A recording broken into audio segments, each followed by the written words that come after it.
Hey everyone, it's Susan Pierce Thompson here, and last week I started my vlog, my video blog, and this is the second week.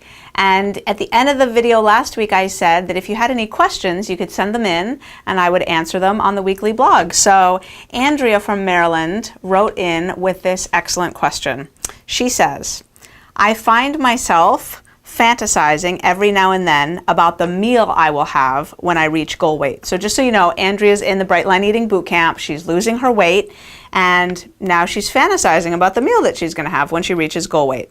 Nothing awful, just a good Bright Line Eating meal with a roll and butter and dessert added on.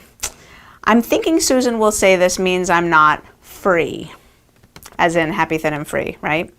But I think good food is one of life's pleasures, like sunsets, the smell of the ocean, babies, kittens, and that perfect rose. As long as we remain healthy and do not gain, is this truly not being free? Would love to hear her thoughts.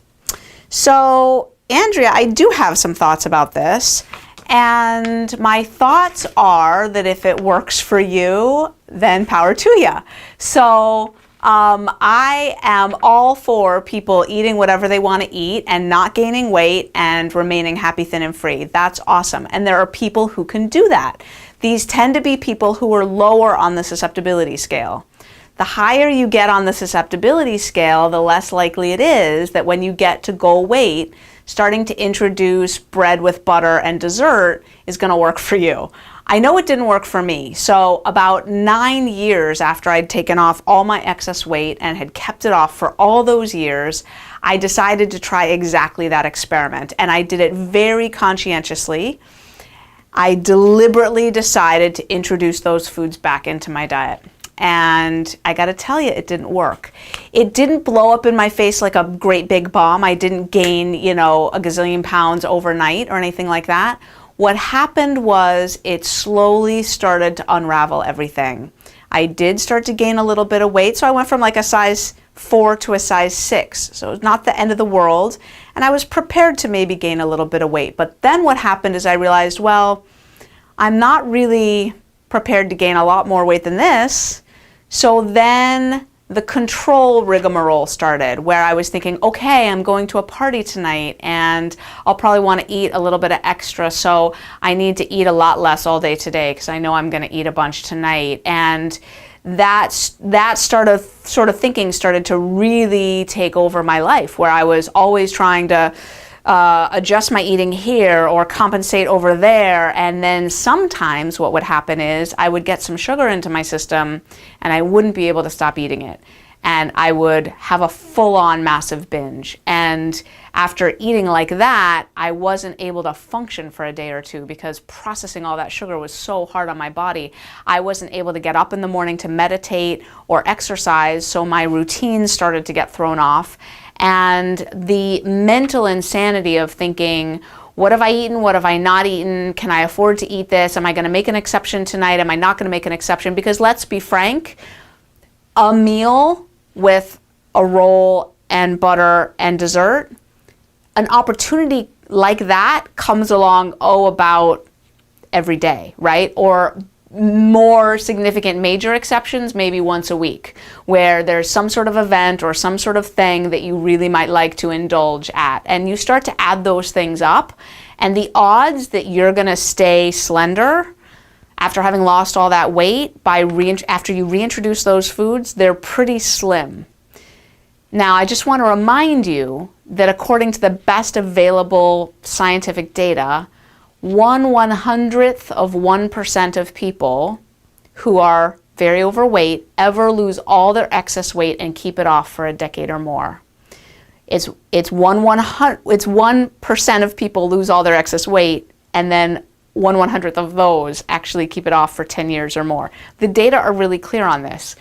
So I think it's thinking like this that sets people up for failure. So just my thoughts. Now, what I did was I hopped back on Bright Line Eating. I gave it 2.5 months of the good college try, gained those few pounds up to a size 6 and said, no, I'm not willing to do this. And I went right back on Bright Line Eating, lost my weight.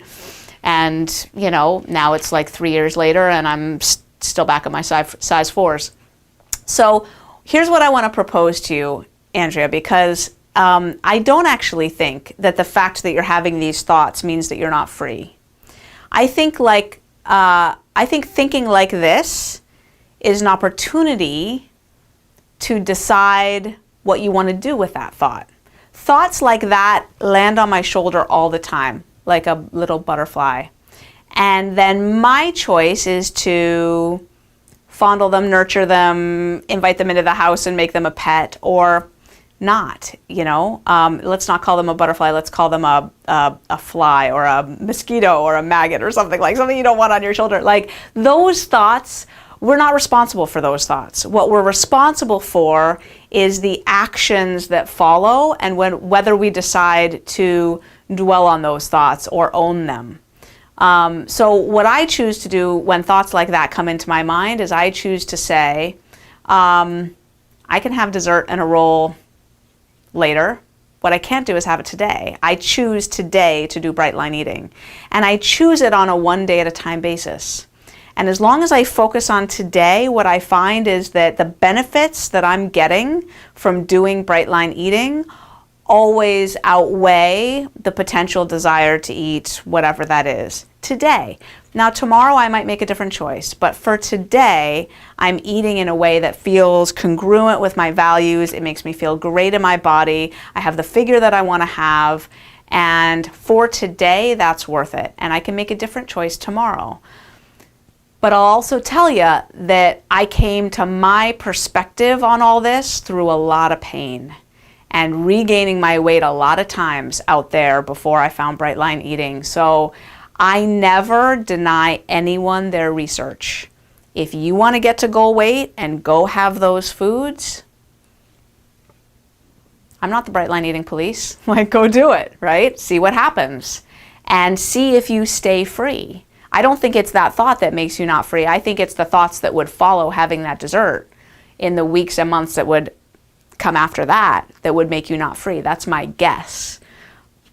But it's an experiment that might be worth trying, Everybody has to do their own research on these things. I know that I'm so high on the susceptibility scale that experiment won't end well for me. I will end up fat again and miserable. Not just fat. Fat is, okay, I don't want to be fat, but I don't want to be obsessed with food.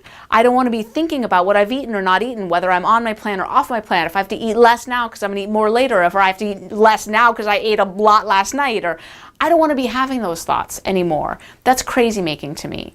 So I eat my bright line meals because they give me peace.